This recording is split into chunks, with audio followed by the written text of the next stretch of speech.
Good morning. Good morning, everyone. Good morning, and welcome to the Columbus Metropolitan Club. Come on in, folks. There's plenty of room. Welcome to the Columbus Metropolitan Club on a beautiful morning in Columbus, Ohio. Can you ask for nicer weather than this? I don't think so.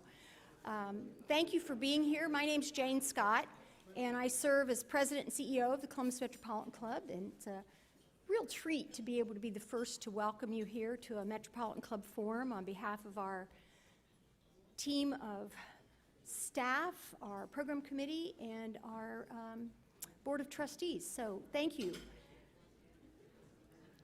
Just a quick fun survey. How many of you have been fully vaccinated? All right. See how safe this room is? I love it. We know that we want to abide by the highest safety standards. You do not have to wear a mask if you have been vaccinated, but we understand the guidelines still indicate if you have not been masked that it would be a courtesy to wear a mask in public, so thank you if you need to do that. Those of you who have not been here maybe ever before, or certainly for a live stream, our format is just a little bit different. Our lunch is served earlier, and right at noon, we will go live with our cameras. So the live stream starts at noon, and then we'll be joined by all the folks that are watching us on CMC's YouTube, as well as the Columbus Dispatch live streams us digitally, and we don't know, there may be some others that are picking up our live stream as well. So the 80 or so people who are in the room, your numbers are going to grow significantly.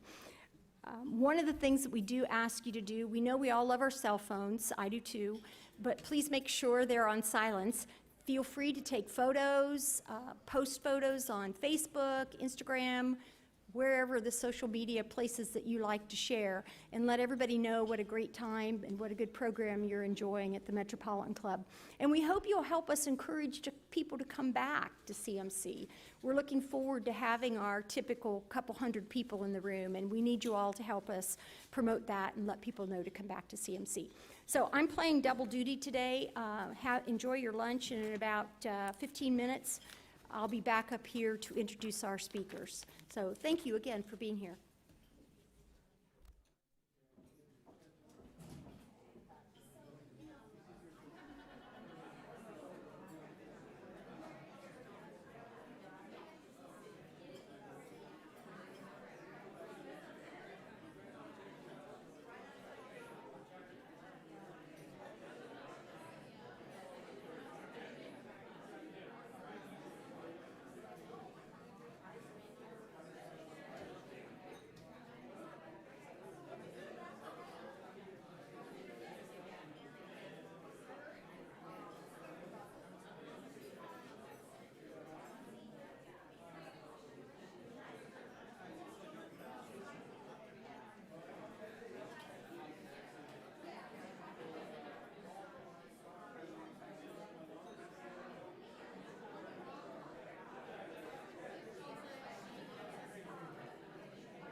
Perfect.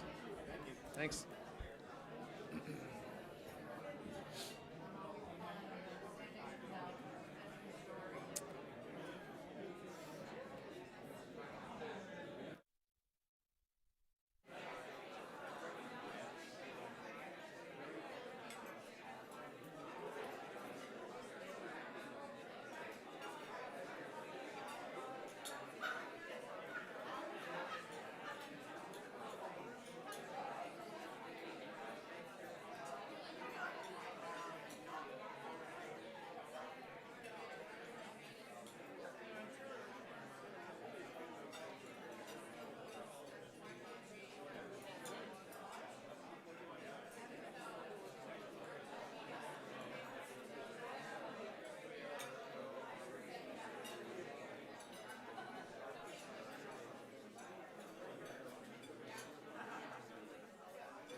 Good morning.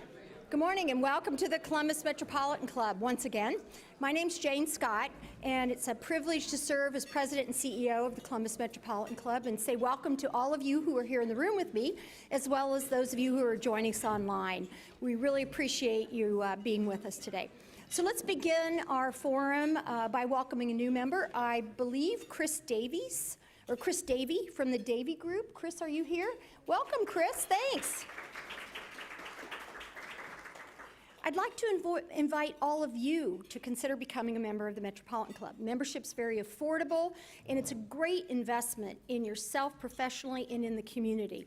Our Columbus Metropolitan Club members inspire our Wednesday forums and are a big part of what we call our community conversation. Today's Metro Club live streaming is presented by the Emergency Response Fund of the Columbus Foundation in partnership with the Columbus Dispatch and PNC. Thank you all for your patronage. We'd also like to thank those of you who purchased a virtual seat for today's forum. Your support is important in supporting our mission of connecting people and ideas through community conversation. You can learn more about CMC, register for events, join or renew your dues, purchase a virtual seat, or make a donation anytime at columbusmetroclub.org. So today's forum, the business of news, how it's generated, how it's distributed, and how it's consumed has changed exponentially in what seems like a very short time. And it keeps changing. What used to be 3 television networks and hundreds of hometown newspapers has morphed to hundreds of television broadcasters and sadly, very few hometown newspapers. And the amount of information that we are all consuming digitally through our various devices, well, I don't really have to tell you about that, do I? And that's one of the things we want to talk about today. I'll introduce the panelists by name and position, and you can find more about each of them in your forum flyer at the table or online if you're watching on TV. So let's welcome Alan D. Miller, the Executive Director of the Columbus Dispatch and Gannet, Ohio Regional Editor, and the big congratulations to the Dispatch as they celebrate their 150th anniversary on July 1.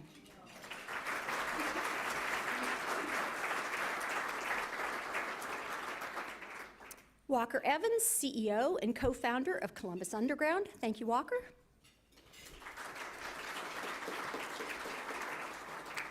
Denise Eck, who I have been told is the first female news director for WCMH NBC4. Denise.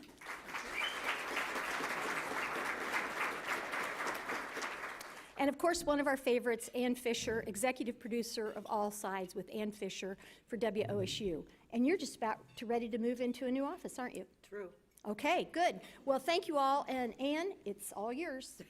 Thank you, Jane. I have to start this with a story because, of course, I wanted to be a journalist my whole life. And my dad, in one of his frequent campaigns to dissuade me from going into journalism, well, he was a pulp and paper man. He was in the paper making industry, and he would make this argument, I can remember it as clear as day, how eventually the cost of paper is going to become too expensive, and they won't be able to afford to print the paper anymore. So why are you going into this business? There won't be any newspapers. They didn't see the internet coming, that's for sure.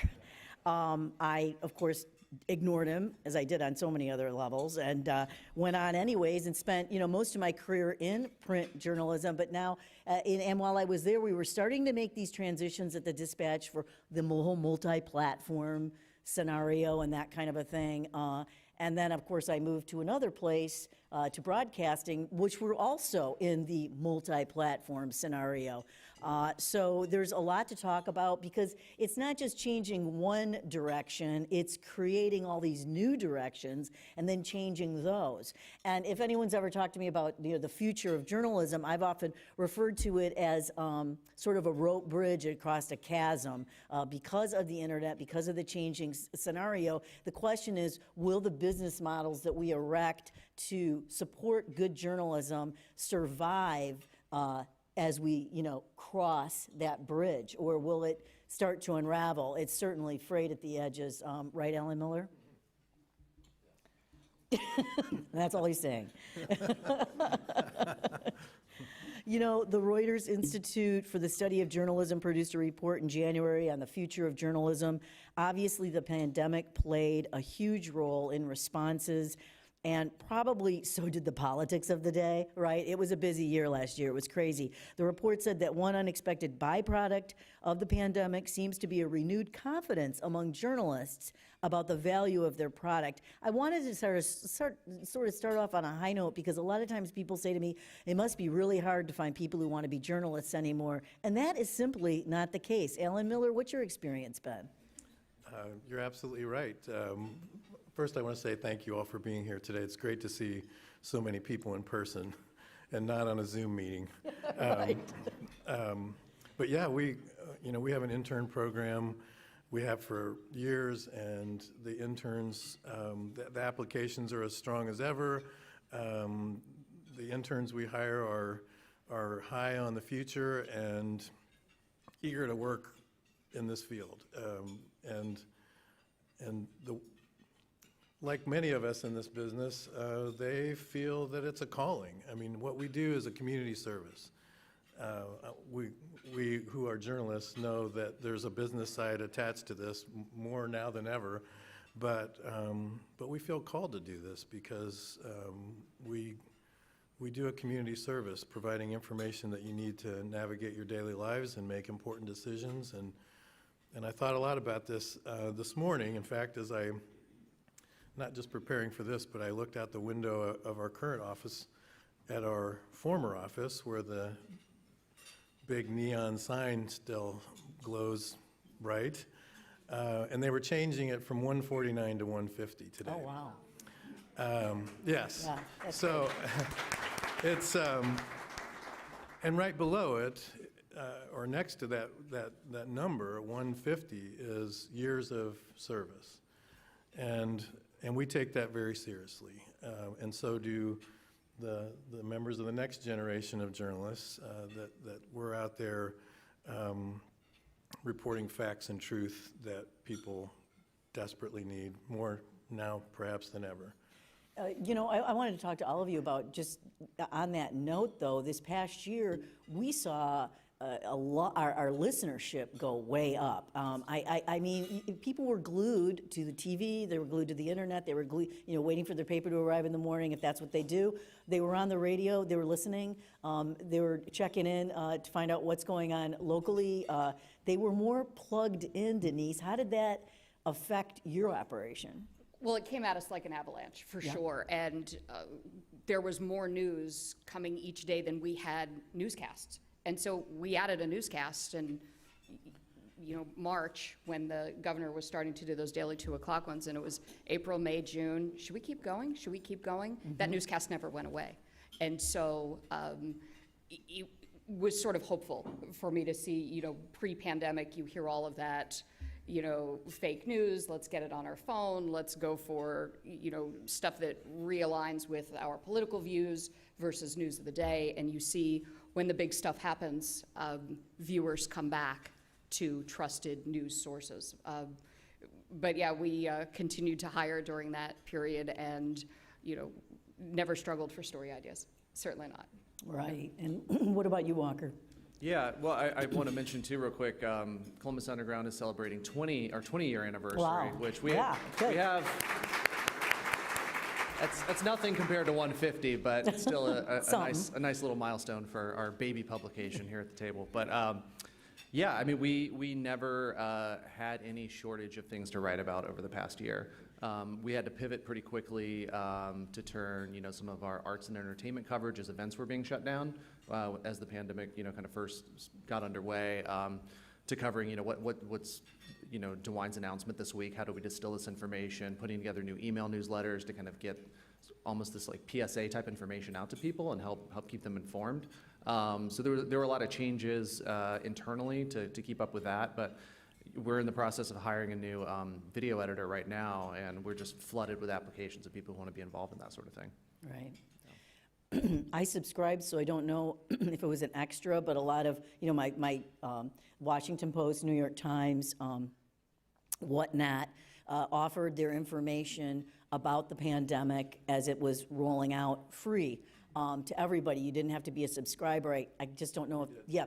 And that was pretty standard, but therein lies one of the pratfalls of doing what you do. You create the content, and then before 20 years ago, you wouldn't have given it away. You would have expected people to go up and at least buy that day's, edition of the newspaper. So let's talk about business models and what this year taught you about that and how you can move forward.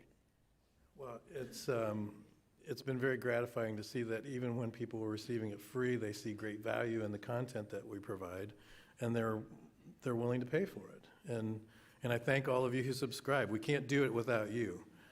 We need your support, all of us, to continue providing the news and information that you need, and they have. You have. I've seen. I know some of you've told me you've very happily continued your subscriptions, in part because you know that it helps support our news gathering operation, and we know that while print is probably limited, its life is going to be longer than some people expect, and that's very gratifying. But we also are seeing a great growth in subscriptions online too. People who want to get news on their phones or on their computers, it's there for whatever form you want to get it in, and our subscription growth in digital has just been growing pretty rapidly. A lot of people think that broadcast would be a lot different than print, but we all grew up, most of us, with the 3 stations, or in my case, 2.5 stations growing up, depending on how you could wiggle the rabbit ears. And now not only are people growing up without having to see the newspaper on the kitchen counter in the morning, but they're not necessarily watching the Today Show, in the morning. They don't have those, what's the word, habits. Right. When I was a kid, every night, my father would say, "Let's watch Peter." That was Peter Jennings. Yeah. And we watched that every night as a family. And boy, if I could get a third of the people who used to do that to still do that, that would be fantastic. One of the things that we're learning is, the evolution of digital and what's going on on our website, on our app, that may be a completely different audience. Yeah. And so in the early days of TV stations having websites, it was a mirror of what was on TV after we put it on TV. And then whatever press releases we wanted to type up and post. And now it's really moving into its own unique local audience. And certainly we're finding, why am I gonna wait until 6 o'clock for you to tell me what's going on? I'm gonna get it on my phone right now. And how we try to balance that out certainly is, for an example, the weather forecast. Any one of us can look up the 7-day right now. You don't need to wait until 20 after for Dave Mazza to tell you the weather, but he's going to give you the context, the perspective, the nuances of it, and that's how we try to bring value to both pieces of content. But having a specific, valuable, local, digital news source is the future for us. And that's all you've ever been. As Yeah. you didn't have that transition. Of course, yeah, but a lot of things have changed. I kind of joke that 20 years ago on the internet it's almost like dog years. It's really more like a century ago. right. If you think about a time before Facebook, before MySpace, before Yelp, before Google was kind of like the default search engine that everyone kind of went to. So a lot has changed, and back then, the early internet, the 1999 internet or the 2001 internet really opened up a lot of opportunities for alternative voices and different people to be able to share news in communities that maybe wasn't being shared through kind of the traditional media or kind of the gatekeeper institutions that kind of relayed what that news should be and what it should not be. The issue that we face today, and this is a concern for print, for radio, for TV, for digital, is that we've kind of come full circle and we just have new gatekeepers. We have algorithms that kind of determine what reaches people and what doesn't. And so really the biggest threat, and we might get into this a little bit more, so I don't want to jump ahead, but the biggest threat I think to all news organizations is the duopoly of Google and Facebook controlling everything. Right. I mean, yeah. 'Cause- With Amazon in a near third place, it'll be more concerning in a couple of years. Right, because I mean, you're still out there producing the content, the valuable content, whether it's, it could be video, it could be audio, it could be print, whatever it is, it's the stuff that makes the world go around, really. And forget about subscribers. If you give it all away on Facebook, you're sunk. Right. So, how's that going? I think that raises a really important point about not only for us to deal with, but for all of society, that there are forces at work here that we don't control, and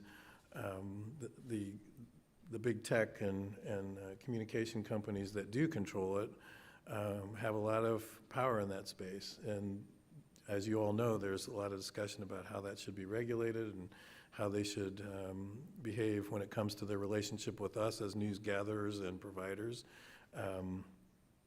So some of this falls to all of us as people who care about facts and truth to make sure that that everybody's playing fair in the marketplace.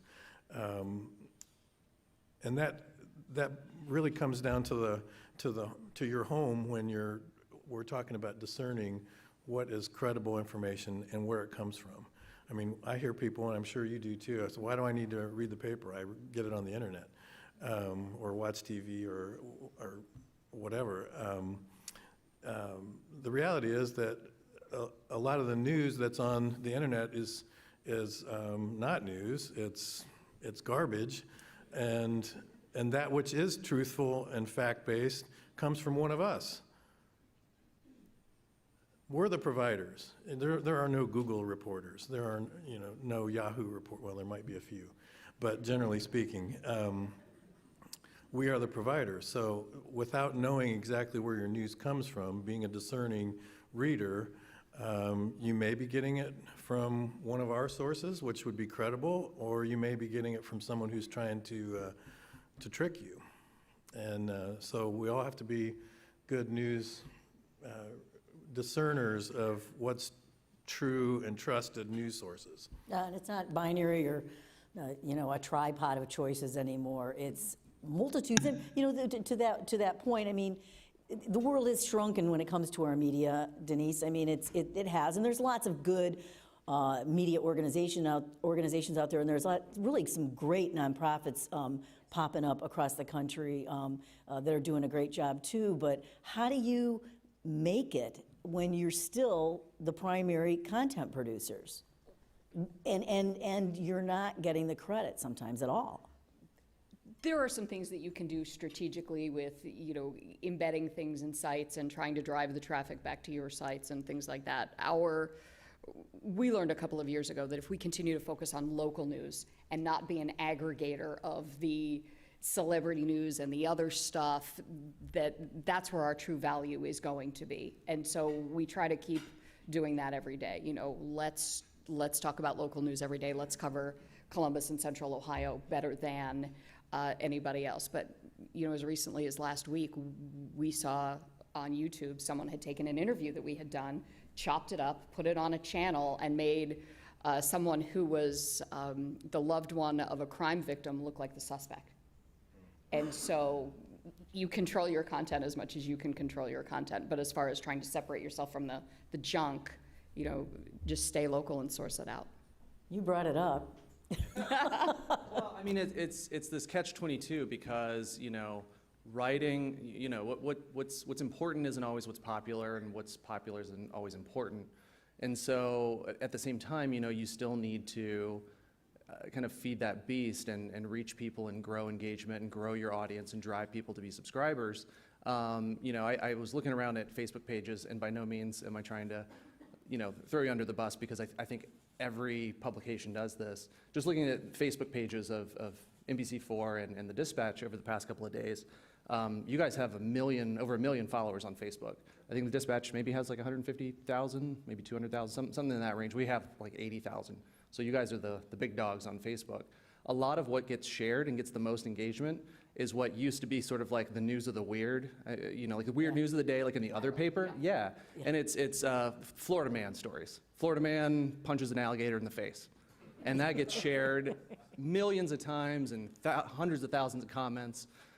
But is that really what should be out there front and center? But at the same time, that's what the audience wants, So do you give them what they want, or do you try and move them in a different direction? Have you noticed, any of you, a change over the past year, though? Because just because of it's not just been a year of pandemic, it's been a year of politics too. And that's kind of like we're in a constant, never-ending cycle of elections and so on. I don't see an end to that anymore. So do you see a difference in these? I mean, are people more interested in kind of the vegetables on the plate?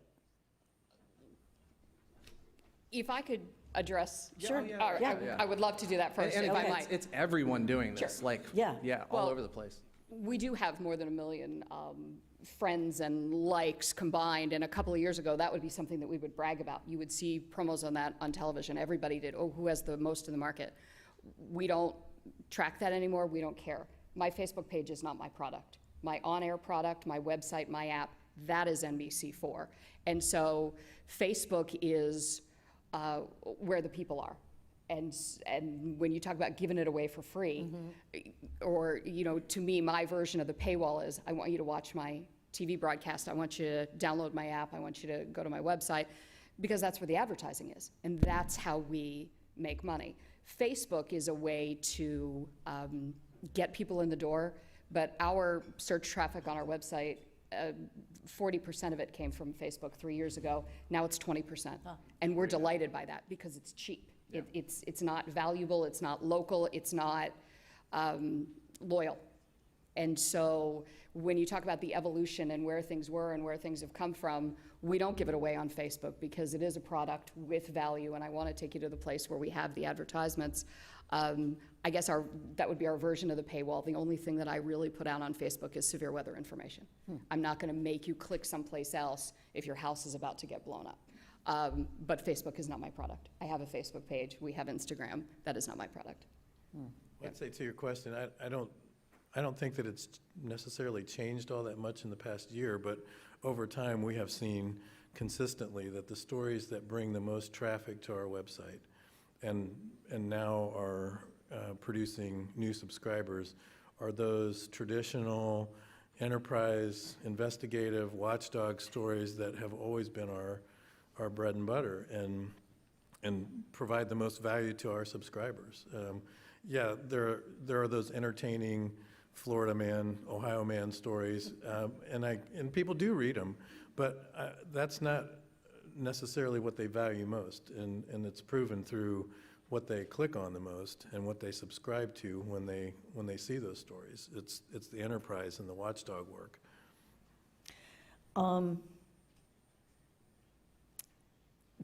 To the consumers and how they consume, Denise, you brought that up. Many argue that sustainable, independent media require a different approach supported by multiple revenue streams. So you're still going back to the idea that you want to get people on your website. Yes. And watching the WOSU. Yeah. That's where the advertising is. So Yeah. yes, so that's my goal. In preparing for this, when we talk about the future of media, my brain immediately goes to technology. And so for anybody who's heard of next gen TV, that's a situation where you and I could both be watching America's Got Talent. And then when it's time for the commercial break, I see a commercial for Subaru and you see a commercial for Ford. And so things are getting much more nuanced, just as if you were shopping for shoes on your phone and the algorithms and that kind of thing. And so things are getting smarter, they're getting more targeted. But yeah, we have to get more creative. If you do the same thing the same old way, I mean, nobody's going to wait for news until 6 o'clock. So how has it changed you and how you do it over the vast 20 years? I mean, because you're right, it is in dog years, it's like, it's like 100 years. In terms of like our business model and stuff? Yeah. I mean, we've always been a free, we don't have a paywall or subscription. We've never wanted to do that. So we've primarily been advertising based, which is hard, and definitely, when the pandemic hit, a lot, 80% of advertising just kind of shut off immediately, because businesses were closed, events were canceled, and we had to kind of pivot pretty hard. About 8 years ago, we kind of got into doing some event production and used that as kind of a revenue stream. So instead of saying, we want you to pay for a subscription to read the news, we'd like you to come to an event. And then that money then funds what we do as an operation. Again, events were shut down last year, so that presented an entirely different set of challenges. But there's, being smaller and nimble has been really helpful in kind of navigating some of that. For sure, but I mean, there's no easy answers, because again, I just looked at the stat for 2021, and 53% of all online advertising revenue goes to Google and Facebook. Those two companies have the lion's share of that, and it's only going to get smaller and smaller for every news organization. Again, print, digital, TV, radio. So what do you all envision happening to change that trajectory? Because that's not sustainable. That's not sustainable for Google and the rest of them that take it for free. They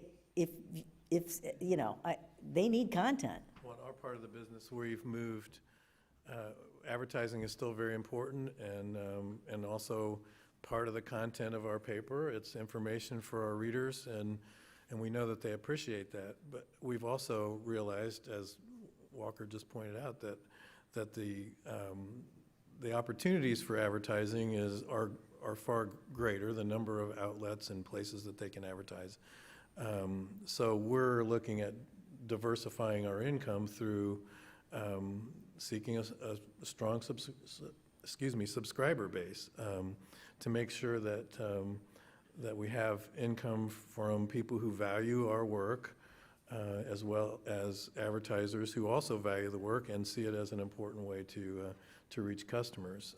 So we're diversifying in that sense, and it's working.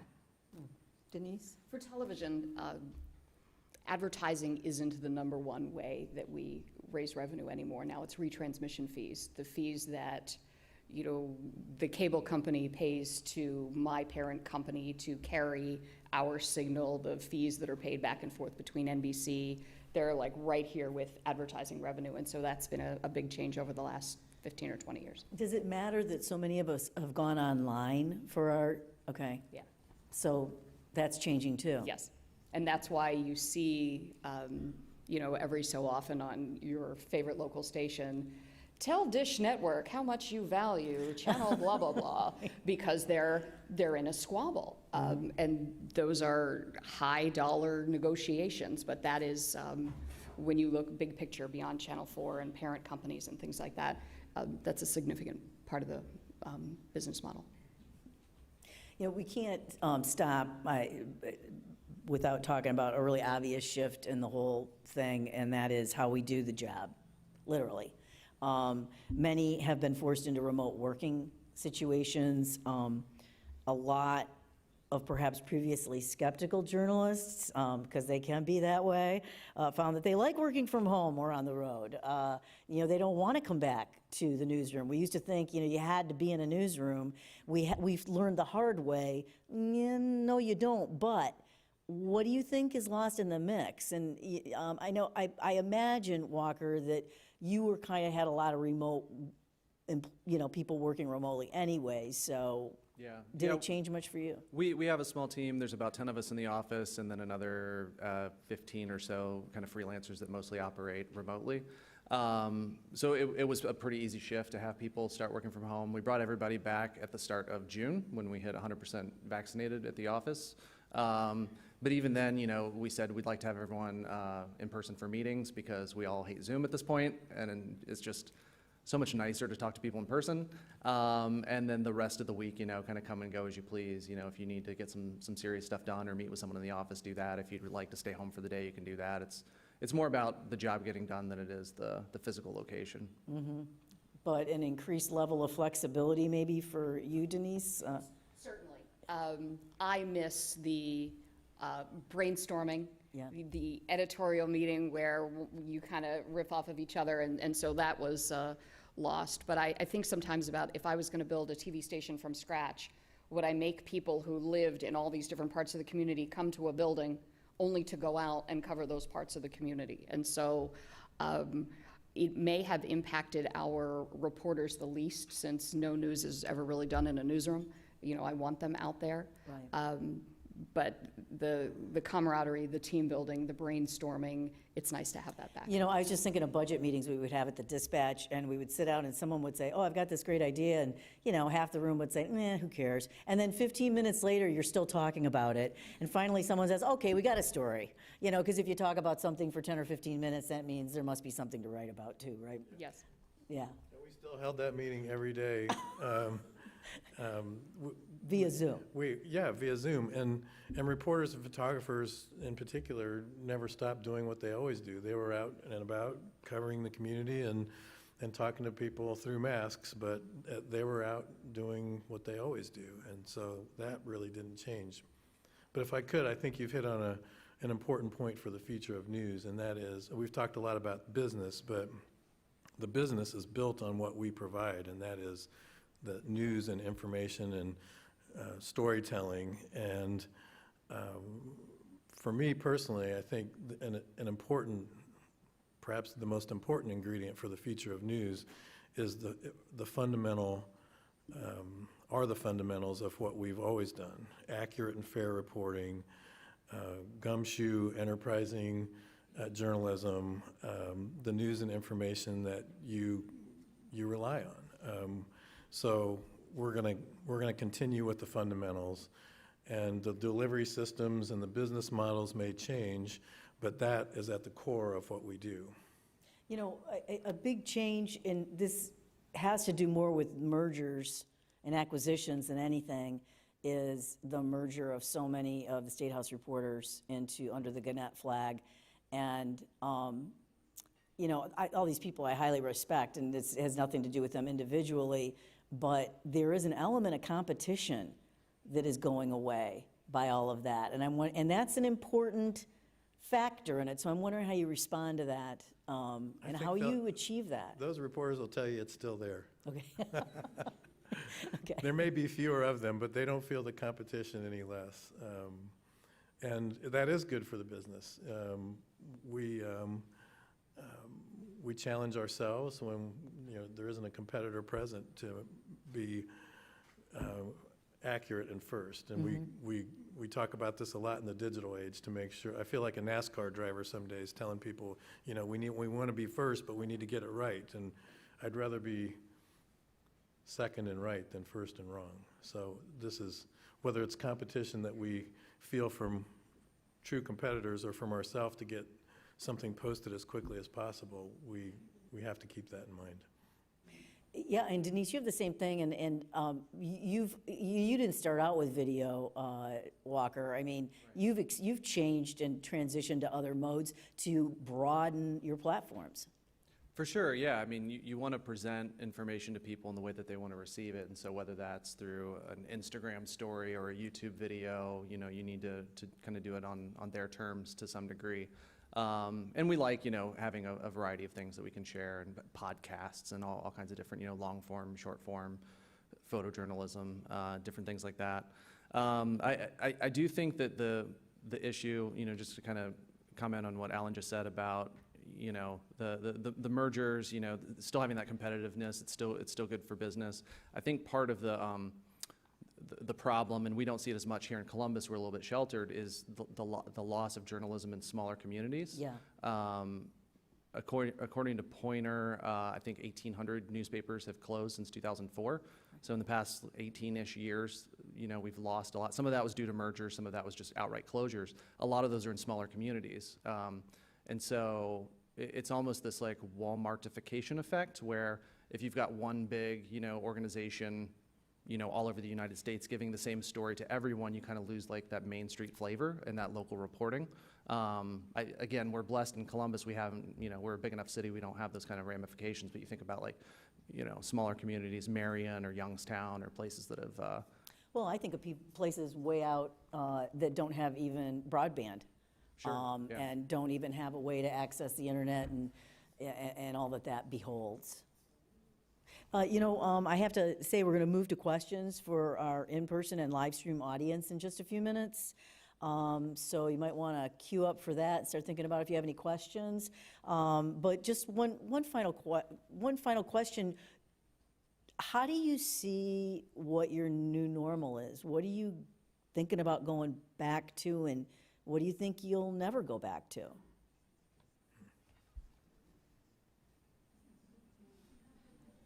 Well, Stumped the editor. if you're talking about back in the office, we're back. Everybody's not back? entirely. Okay. We're somewhat like what Walker described. We reopened the office. Well, we've had a few people in the building this whole time, but we reopened it to everybody last Monday, and it's been, not everybody in the office all day, every day. Some people have, childcare issues that we're very sensitive to, or pandemic puppies that they need to take care of. Their pets have never been without them. And we're being very flexible. And, the reality is we pivoted on a dime March a year ago, and we worked very well from home. I doubt that many of you saw a whole lot of difference in the news that we reported, because we were reporting from somewhere other than downtown Columbus. But I think the staff appreciates the flexibility, and so I don't know that we'll ever, to your question, we'll ever go back to requiring everybody's in the office all day, every day. But does that translate into a shrinking a shrinking newsroom physically, necessarily down the road? Perhaps. I mean, it's possible, but not at this point. Denise? One of the things I'm kind of excited about is the audience's acceptance of Zoom. When I try to impress people, I tell them that I'm Colleen Marshall's boss. Hi, Colleen. And a couple of months ago, Colleen's done some amazing reporting on Alzheimer's. And a couple of months ago, Colleen did a Zoom interview with Tony Bennett's Alzheimer's doctor. And she was on one of the coasts, and I don't think before Zoom we ever would have thought, let's try to get an interview with that doctor. And now we can talk to anybody, anywhere, about anything. And I think the audience's tolerance for the look and the audio of that has become really accepting over the last year. And so it feels like, from a content standpoint, we don't have limits. Oh, I want to interview this person, but he's out of town. Well, that's okay. Fire up a Zoom and have him, step out of his meeting and let's talk to him there. And so it's... There's no escape. There's no escape. We will find you wherever you are. And so I think it's kind of exciting. And I wonder if everyone else feels the same way. I just look back and I'm really proud and kind of amazed at what we were able to accomplish. You know, not only do I think that our audience not get cheated, but I think we rose to the occasion. I mean, I think about people, I had somebody doing weather in their basement, you know, and every once in a while you'd see the puppy walk by and you know, whatever, we'd put that on our Facebook page. And so, you know, we survived and we made it and we had very few illnesses and, you know, thank God. And we're resilient and we pull together and we can handle the hurdles that are thrown at us. Thank God for technology. I wonder how much it humanized the business for people to see all of that. Yeah, You know, it maybe. just I hope so. Yeah. knocked us down off our pedestal, but in a good way. I don't know. I think one of the most interesting things over the next couple of years to see whether or not this happens is there's talk of legislation at the federal level to force these larger companies into doing some sort of revenue sharing Right. with news publications here in America.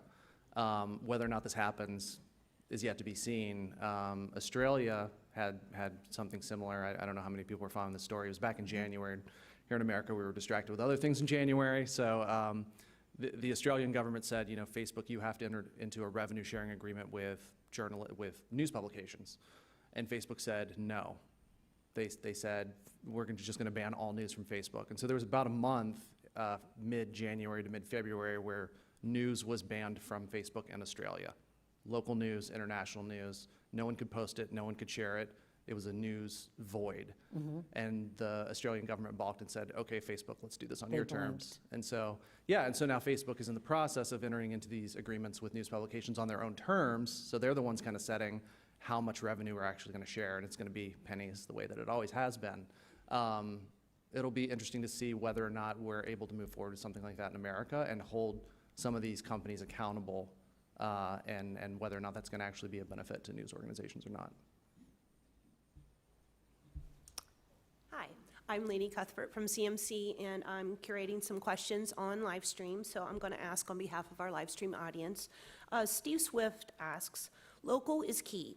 How do you plan to continue to maintain the local focus in the future while avoiding the perhaps highly demanded nationalization of news? And how do you maintain your reputation and audience?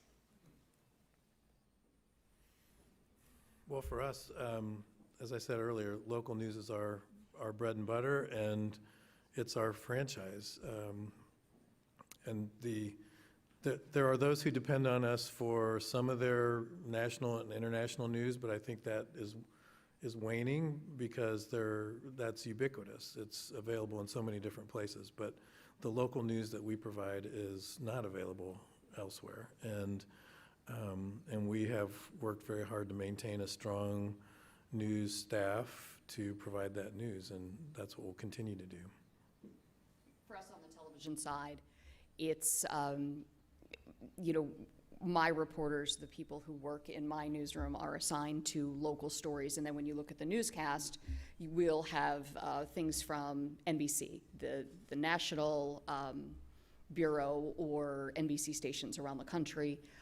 But when someone says to me, hey, let's go do a story in Grove City getting reaction to the Supreme Court ruling about the cheerleader who didn't make the team, I'm going to say, let's let NBC do that. Nobody's going to cover city council, the new police chief, you know, why didn't recycling get picked up? We need to stay focused on that, let the other guys do that. And we'll still, you know, have a home for it on our platform, but given the resources that we have, we need to cover local. That's how we'll survive. I think one of the big things that was kind of brought to light last year was making sure that, you know, your definition of local is as inclusive as possible. So what's local to me as a 40-year-old white middle-class man might not serve, you know, our Somali community in a way that's meaningful. It might not serve a Latino community or a Black community here in Columbus. So making sure that we're attentive to their needs, but also hiring journalists that are reflective of those communities to tell those stories, you know, authentically and accurately and in an important way. I'm supposed to let everyone in the room know you can still get up and ask questions too. Right, because I skipped a This is section. not just my show. I was supposed to say it is CMC's tradition to take audience questions. Lainey Cuthbert of the Columbus Metropolitan Club is curating questions from the live stream audience. So please join her at the mic up there if you have a question. Sorry about that, folks. This question is for Mr. Miller. The Dispatch seems to frequently take a left-of-center approach to coverage as well as to its editorial views. Do you believe it's more important to engender public trust through impartiality or to advance a social, moral, or political agenda? If it's the latter, or even a combination of both, what benchmarks and parameters do you employ so that readers can expect objectivity from the Columbus Dispatch? Well, that's a lot.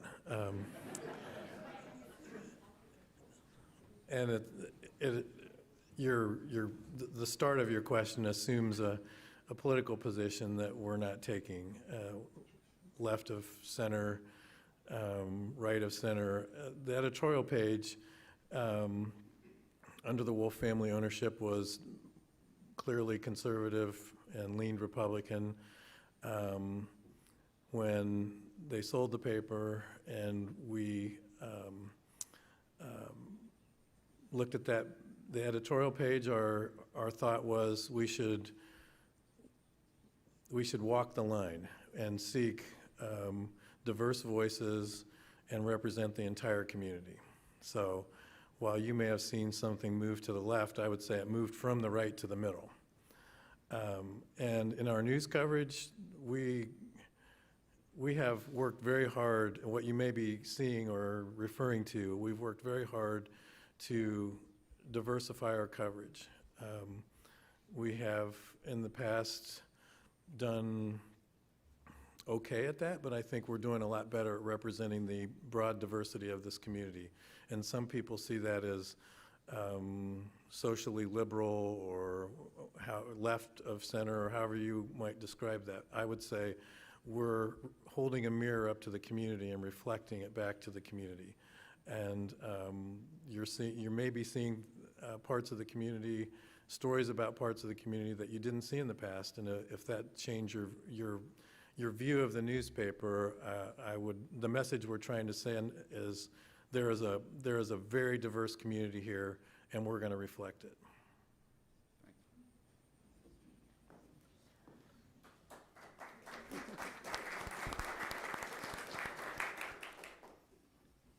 Considering that local news is the watchdog on local government, if it goes away, is there an alternative to take that responsibility?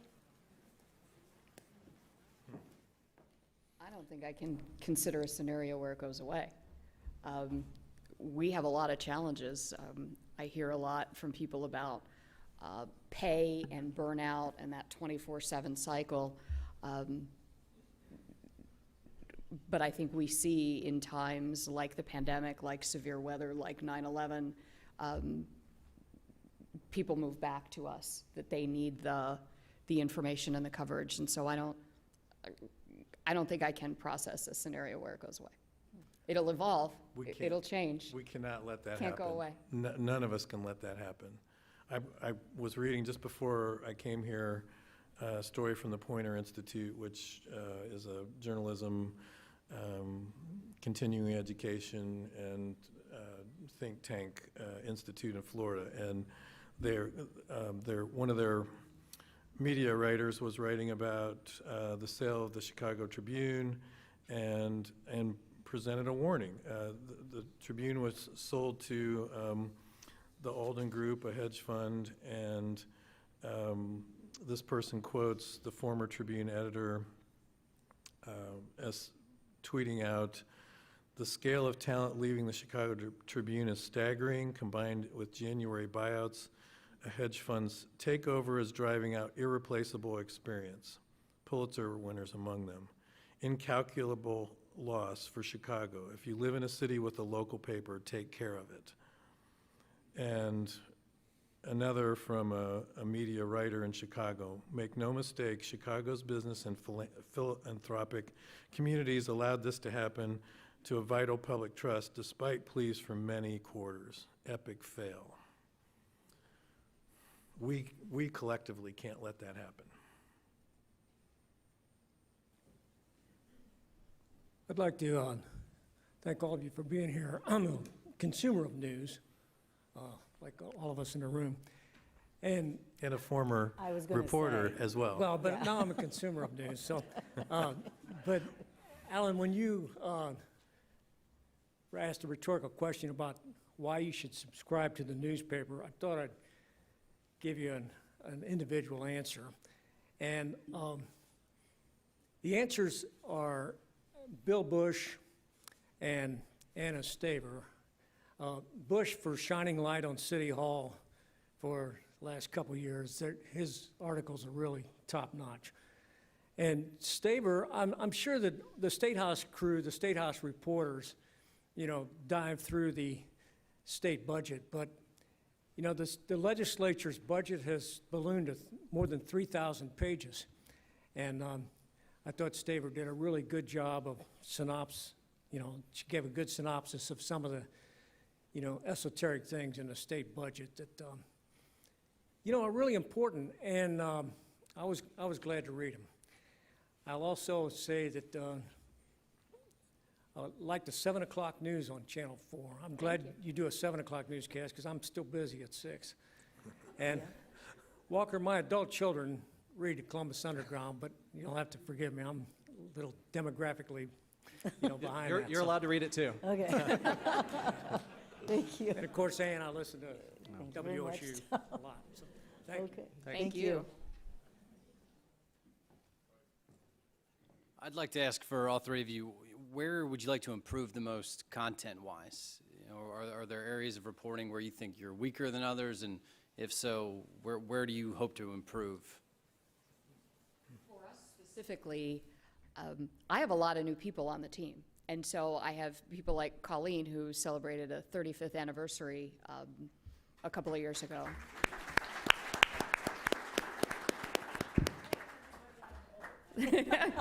She started when she was a toddler. And I have people who are really new to the community. And so it takes time to develop sources and find story ideas and understand what's important to the community. And so what we're trying to do internally is cultivate a culture where more people will want to stick around long-term, which allows us the time to meet people and hear concerns and do things like that. So to me, that's the biggie, is getting people to get their roots into the community. Great journalists, outstanding talent, a lot of them new to the team. Similar, we have been working over the past year to, as I mentioned earlier, better represent the entire community. One of the ways we're doing that is being very strategic in who we hire and where we place them in terms of their beats. To a point Walker made earlier, we hired through the Report for America program. I'm not sure if all of you are familiar with that. It's sort of like Teach for America, but helps place reporters in newsrooms across the country. And we now have 2 Report for America reporters in our newsroom. That program pays for part of their salary, we pay for part, and we ask the community, that program requires this, we ask the community to also help support their reporting to, again, help instill in readers the value of the work that reporters are doing every day. So one of those Report for America reporters is now covering rural Ohio, which we recognized is an underserved part of our state. And so Kaylee Doyle is writing about issues and trends and hardships and all sorts of aspects of life in rural Ohio.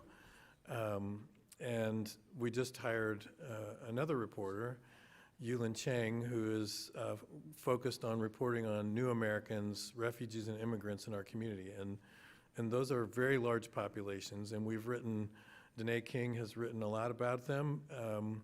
And now we want to move from writing about them to writing for them. We want them to read, we want them to feel that the Dispatch and Dispatch.com are their news sources. And to do that, we have to make sure that they see themselves in our publications. So those are areas that we're going to work on. Yeah, I think the thing we'd love to do more of is just longer form reporting. We're a small team, and so our resources are pretty limited, and we always find ourselves in these situations where there's a really great, kind of long piece that takes time and research and interviews and then re-interviews, and meanwhile you're combating the day-to-day, oh, this press release just came in about a new name for Crew Stadium, so now we got to drop what we're doing and write about that, and those kind of just daily task type of things that kind of get in the way. So really it's just, kind of like these guys are saying, hiring more young people, having more people on the team to be able to kind of do the stuff that's quick and easy, but also devote the time to the long format. We wish we had more time. I knew we wouldn't cover everything in 50 minutes, but I'm going to turn it back over to Jane. Wow, what a great forum. Heard a lot of important comments, accurate, fair reporting, the fundamentals. Just keep at it. I'm curious, I know a lot of you in the room, and I don't know if the cameras can pan this or not, but how many people work in the journalism or are retired from journalism, media? Yeah, well, thank you for all you do. Truly, thank you for all you do. I hope you found this forum as rewarding as I did and as interesting. Make plans now to join us next week at the Metropolitan Club, either in person or online. We're going to look at Events Are Back, the impact on the economy and the social scene. Our thanks to the Emergency Response Fund of the Columbus Foundation and the Columbus Dispatch and PNC for supporting our live stream. And I also want to thank the Dispatch for some additional coverage, some additional support for this particular forum, and happy 150th. How often do you get to say that? That's pretty cool. And thank you to those of you who purchased virtual seats. Our special appreciation to our speakers, once again, Alan Miller, Walker Evans, and congratulations on your 20th, Walker, Denise Eck, and our host, Ann Fisher.